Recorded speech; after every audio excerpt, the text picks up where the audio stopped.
Саламатсыздарбы, урматтуу окуучулар. Сиздер менен бүгүнкү сабакта кайрадан көрүшүп жатканыбызга кубанычтабыз. Азыр мен сиздердин баардыгыңыздарды бүгүнкү сабакка активдүү катышууңуздарды каалайт элем.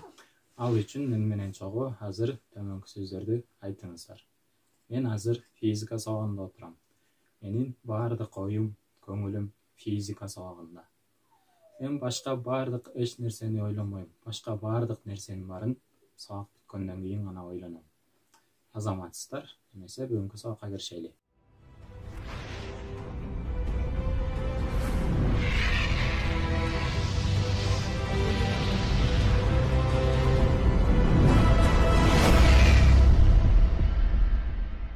Биз өткөндө жумуш жана кубаттуулук менен таанышканбыз. Өткөнкү теманын негизги жерлерине кайрыла кетели. Жумуш деп биз нерсеге аракет эткен күчтүн таасиринде ал нерсенин кандайдыр бир аралыкка жылуу процессин айтканбыз. Жумушту А тамгасы менен белгилегенбиз. Формуласы А барабар F көбөйтүлгөн S. Мында А жумуш, F күч, ал эми S ошол нерсе жылган аралык. Жумуштун бирдиги үчүн джоуль же болбосо ньютон көбөйтүлгөн метрди алганбыз. Ал эми кубаттуулук деп жумуштун ошол жумушту аткарууга кеткен убакытка болгон катышын өздөчү физикалык чоңдукту кубаттуулук деп атаганбыз. Кубаттуулукту N тамгасы менен белгилегенбиз. Формуласы N барабар А бөлүнгөн Т.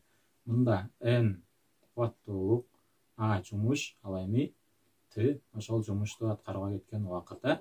Кубаттуулуктун бирдиги үчүн ватт алганбыз, же болбосо формула боюнча карасак джоуль бөлүнгөн секунда. Үйгө берилген тапшырмаларды аткарыңыздар жакшы, азаматсыздар. Ар бириңиздердин өз алдынча иштөө боюнча тапшырмаларды аткарганыңыздарга жараша электрондук журналга бааңыздар коюлду.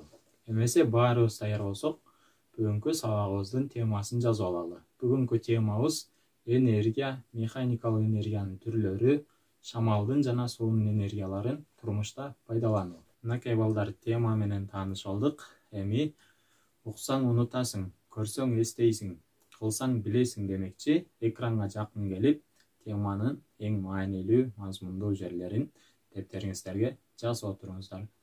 Бүгүнкү темабызда, бүгүнкү сабакта энергия түшүнүгү жана анын түрлөрү менен таанышабыз. Энергиянын потенциалдык жана кинетикалык энергияларды салыштырабыз. Энергиянын айлануу жана сакталуу законунун физикалык маанисин түшүнөбүз жана шамалдын жана суунун энергиясын турмушта пайдалана билүүгө үйрөнөбүз. Бүгүнкү сабактагы негизги түшүнүктөр: энергия, механикалык энергия, потенциалдык энергия, кинетикалык энергия, энергиянын айлануу жана сакталуусу. Энергия. Бул сөздү биз күндөлүк турмушта көп эле угуп, көп эле колдонуп жүрөбүз. Мынакей биз экранда көрүп турган сүрөттөгү баардык энергиялар биз күндө колдонуп жүргөн энергиялар. Энергиянын түрү негизинен абдан көп. Мисалга, бул жерден биз суунун энергиясын алсак, суунун энергиясын пайдалануу менен биз андан электр энергиясын өндүрүп, электр энергиясын колдонобуз. Дагы күндүн энергиясын колдонобуз, шамалдын энергиясын колдонобуз. Ушул жерде көрүнүп турган баардык энергиялардын баарын биз турмушта колдонобуз. Биздин өзүбүздүн дагы энергиябыз бар, адамдын. Биз өзүбүздүн энергияны кандай жол менен көбөйтүп турабыз? Биз өзүбүздүн энергияны мыкты тамак аштарды, пайдалуу тамак аштарды жеп, ошолор менен тамактануу менен биз өзүбүздүн энергиябызды толуктап турабыз. Эгерде биздин энергиябыз азайып кетсе, биз энергиям азайып кетти деп айтпайбыз, чарчадым, чарчап калдым деп айтабыз. Бул энергия түшүнүгү байыркы замандардан бери эле келаткан түшүнүк болуп эсептелет. Эң алгач энергия түшүнүгү байыркы грек окумуштуусу Аристотелдин чыгармаларында кездешкен. Анын чыгармаларында бул түшүнүк философиялык түшүнүк катары каралган. Андан соң биздин замандарда 18-кылымда 1808 жылы англиялык физик Томас Юнг энергия бул жандуу күч деп белгилеп кеткен. Андан соң 1829 жылы француз физиги Гаспар Томас Юнгтун жандуу күч түшүнүгүн жаңыча аталышта атайлы деп, ага кинетикалык энергия атын берип сунуштаган. Андан соң 1853 жылы шотландиялык физик Уильям Ренкинг потенциалдык энергия түшүнүгүн физика илимине киргизген. Бул энергиянын түрү көп деп атабыз. Алсак механикалык энергия, жылуулук энергиясы, электрдик энергия, электромагниттик энергия, ядролук энергия, гравитациялык энергия, химиялык энергия жана жашыруун энергия деген көптөгөн түрлөрү бар. Ушулардын ичинен биз бүгүнкү сабакта механикалык энергияны карайбыз. Механикалык энергия деп аныктамасын айтып кеттик. Нерсенин же нерселер системасынын жумуш аткаруу жөнүндөн бөлүгүн өздөөчү физикалык чоңдук механикалык энергия деп аталат. Механикалык энергия өз ичинен эки түргө бөлүнөт. Биринчиси кинетикалык энергия, грек тилинен алынган кинетикос деген сөзүнөн бизче кыймылга келтирүү дегенди түшүндүрөт. Ал эми потенциалдык энергия латын тилинен алынган потенция деген. Ал бизче күч, мүмкүнчүлүк дегенди түшүндүрөт. Эми потенциалдык энергия боюнча кененирээк сөз кылалы. Потенциалдык энергияга мисал келтирсек, бийиктикте жайгашкан нерсе, кысылган пружина, кысылган газ, кысылган суюктук, ушунун баары потенциалдык энергияга ээ болуп эсептелет. Мисалы биз футбол тобун, кадимки футбол тобун өйдө тепкенде, ал бийиктикте калкып турган учурда ал потенциалдык энергия болот. Ал эми кысылган пружина автомашиналардын тетиктеринде көп байкалат. Бул дагы потенциалдык энергияга ээ. Кысылган суюктук боюнча айтсак, бул кысылган суюктуктарды кайдан кездештиребиз? Көбүнчө биз гэстерден, чоң гэстерден кездештирсек болот. Ошол гэстерде сууну кысууга туура келет. Нерселердин же нерсенин бөлүкчөлөрүнүн абалдарына жана алардын өз ара аракеттешүүсүнө байланышкан энергия потенциалдык энергия деп аталат. Бул потенциалдык энергиянын аныктамасы. Дагы бир жолу кайталап өтөлү. Нерсенин же нерсенин бөлүкчөлөрүнүн абалдарына жана алардын өз ара аракеттешүүсүнө байланышкан энергия потенциалдык энергия деп аталат. Физикада потенциалдык энергиянын өзү эмес, анын өзгөрүшү өтө чоң мааниге ээ болот. Потенциалдык энергия нерсенин баштапкы жана акыркы абалдарынан гана көз каранды болуп эсептелет. Бул потенциалдык энергияны эсептөөдө биз нөлдүк деңгээл же нөлдүк энергия деген түшүнүктөрдү да колдонобуз. Азыр ушул нөлдүк деңгээл боюнча сөз кылалы. Столдун бетинде өзүңүздөр көрүп тургандай китеп турат. Биз азыр формуланы ЭП барабар МЖH деп формула жазып алалы. Бул жерде ЭП потенциалдык энергия, М ошол столдун бетинде турган китептин массасы деп алалы. Ж болсо эркин түшүү ылдамдоосу, турактуу чоңдугу 9,8 метр секунда квадратка барабар. Ал эми H ошол китептин турган бийиктиги. Эгерде партанын биринчи потенциалдык энергиясын 0 деп алсак, китептин да ошол жерде турган, тынч турган абалын биз нөлдүк деңгээл деп алабыз. Ал үчүн биз ЭП барабар МЖH1 деп формула жазып алабыз. Эми китепти партанын же болбосо столдун экинчи текчесине которгондо кайрадан биз башкача формула жазып алабыз. ЭП барабар МЖH2 деп алабыз. Бул жерде H2 дегенибиз экинчи бийиктиги. Бул жерде да партанын потенциалдык энергиясын 0 деп алабыз. Ал эми китептин ошол экинчиге которулгандан кийин тынч турган абалындагы нөлдүк деңгээл деп алабыз. Эми ушул китептин кыймылынын жалпы формуласын чыгарып алсак, ЭП барабар МЖ кашан ачабыз H2 минус H1 кашанын жабабыз. Бул китептин кыймылынын жалпы формуласы. Башкача айтканда, ошол китептин кыймылынын потенциалдык энергиясын ушул формула аркылуу аныктап алсак болот. Эми бул потенциалдык энергиянын формуласы ЭП барабар МЖH дедик. Бул жерден биз МЖны Пга барабарлап алсак, П дегенибиз салмак, же болбосо оордук күчү деп алсак болот. Анда биздин формулабыз ЭП барабар П көбөйтүлгөн H болуп өзгөрөт.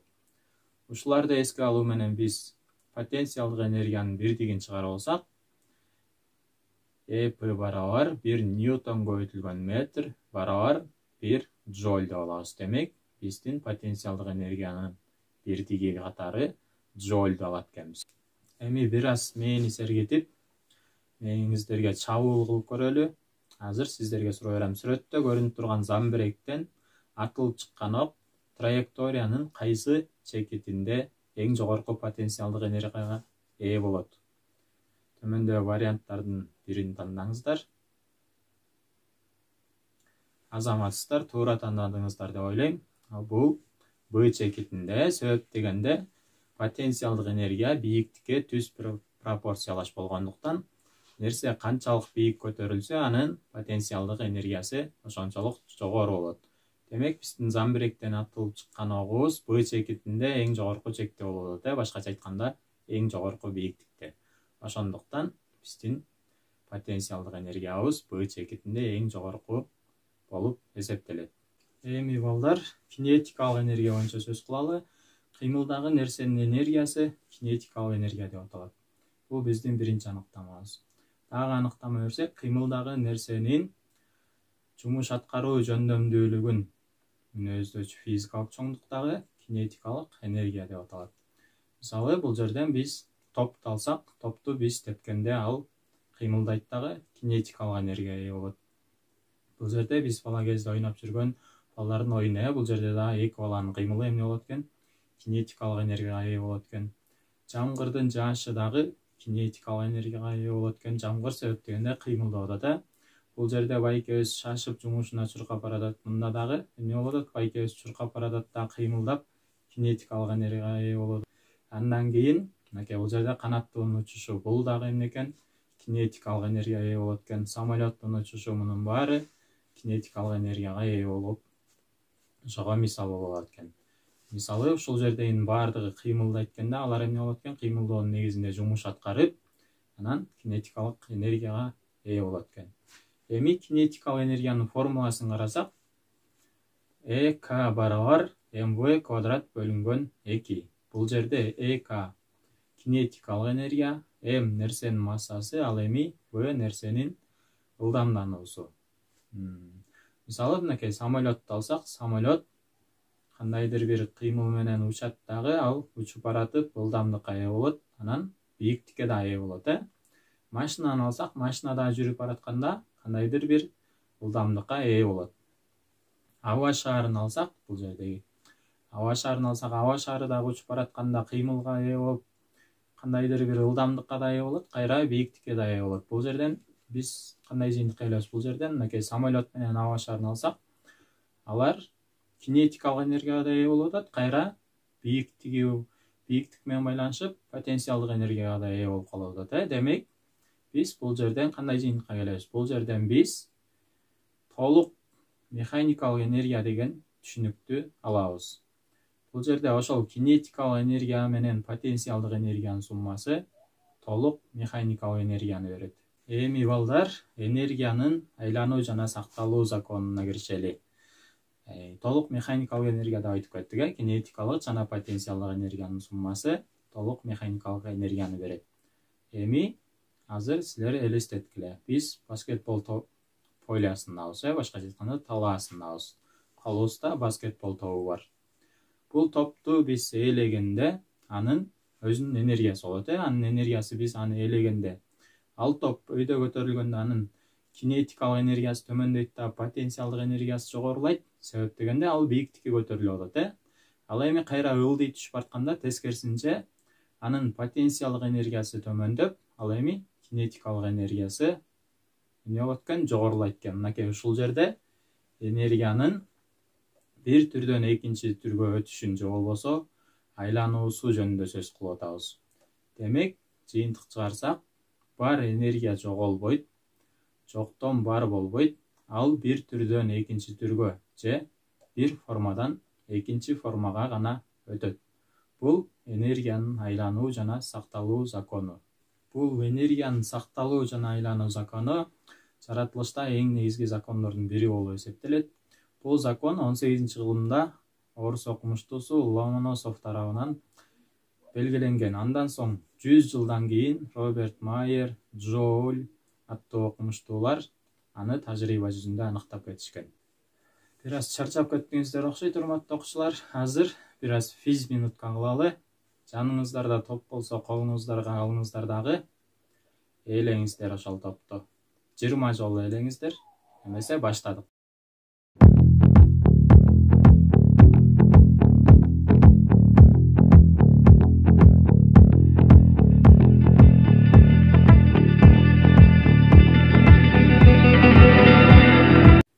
Урматтуу окуучулар, бир аз болсо да физ минутка кылып, мээни сергитип алды окшойт.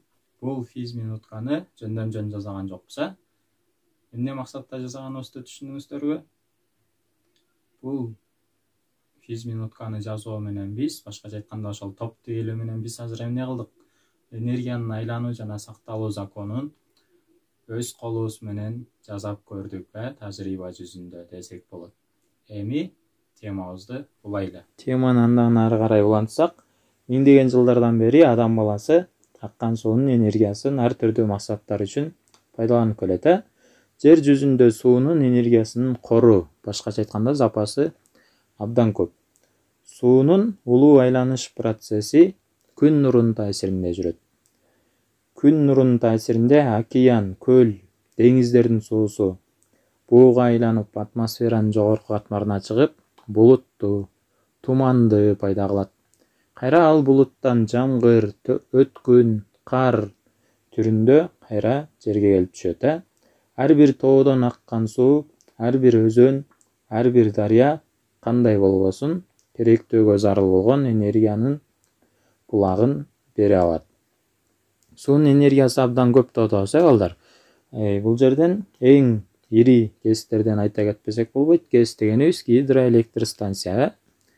Эң ири, дүйнө боюнча эң ири КЭСтерден айтсак, кубаттуулугу 4.500.000 киловатт болгон Ангара дарыясында Братск гидроэлектр станциясы. Дагы кубаттуулугу 650.000 киловатт болгон Днепрдеги Владимир Ильич атындагы гидроэлектр станциясы. Булар дүйнө боюнча эң чоң КЭСтердин бири болуп саналат. Кыргызстанда дагы эң биринчи болуп КЭС 1913 жылы Акбура дарыясына, Ош шаарындагы Акбура дарыясына курулган.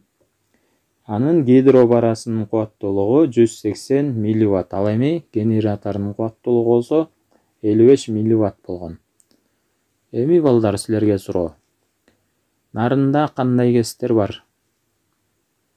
Бизге эң белгилүү болгон Нарында Токтогул КЭСи бар, Үч Коргон КЭСи бар, Ат башы КЭСи бар. Булардын ичинен Токтогул КЭСи СССР боюнча эң чоң КЭСтердин бири болуп саналат. Анын кубаттуулугу 40.000 мегаватт.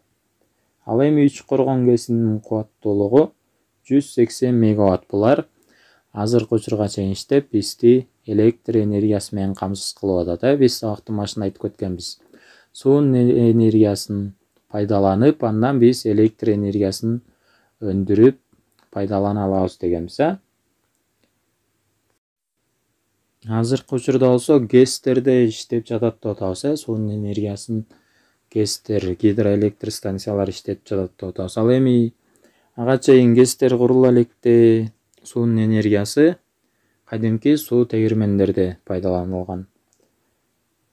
Суу дөңгөлөктөрү аркылуу ошол суунун энергиясын пайдаланышкан.